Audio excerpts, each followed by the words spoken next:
Magandang umaga, ngayon pa'y araw ng Sabado, August 10, 2024 at update po muna tayo sa lagay ng panahon.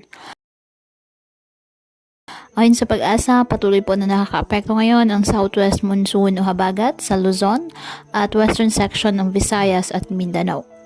Samantala, wala po tayong bagyo o low pressure area na minomonitor sa loob ng Philippine Area of Responsibility na maaaring makaapekto sa lagay ng ating panahon.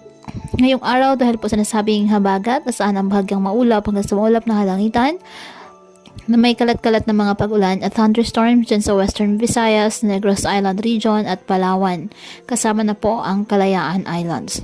Ang nalalabing bahagi ng Visayas, bahagyang maulap hanggang sa maulap na halangitan with isolated rain showers or thunderstorms dahil naman po sa mga localized thunderstorms. Sanin po ang Metro Manila at nalalabing bahagi pa ng ating bansa.